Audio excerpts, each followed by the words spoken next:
Partecipazione, democrazia e scelta sono i principi cardine su cui si fonda il progetto delle primarie del Popolo della Libertà in Veneto nella fase probabilmente più delicata della realtà politica creata da Silvio Berlusconi, che proprio il Cavaliere sta spaccando con il suo atteggiamento, specie dopo la sentenza sui diritti Mediaset, accolto non proprio entusiasticamente anche a livello interno. Se ne è parlato nella sede regionale padovana alla presenza tra gli altri del vicepresidente della Giunta regionale del Veneto Marino Zorzato e del candidato del centrodestra alle ultime elezioni amministrative del capoluogo euganeo Marco Marin. Come ha spiegato il capogruppo PDL in Consiglio regionale del Veneto Dario Bond, il classico listino di candidati coi soliti noti è superato, perché bisogna aprire le porte ad energie nuove. Primarie, ha ricordato, rivolte ai candidati alla Camera, al Senato, ma anche alle grandi e medie città. Unico problema la data, che in Veneto rispetto alle primarie nazionali si preferirebbe in gennaio rispetto a dicembre. Queste primarie che vogliamo sono soprattutto indirizzate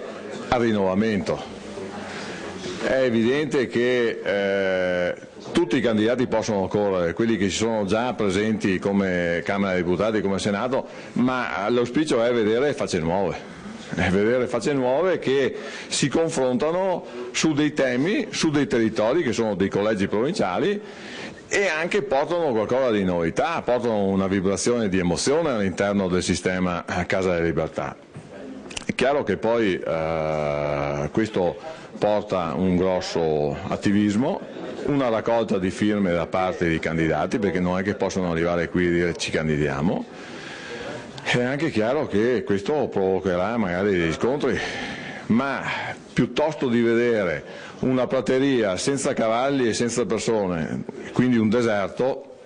mi metto sul conto anche lo scontro, mi metto sul conto anche magari il dibattito aspro interno, ma vorrei, il mio auspicio e l'auspicio del partito è questo, vorrei che ci fosse un confronto forte fra chi magari non ha mai partecipato o ha partecipato poco alla vita politica e chi è qui da parecchi anni.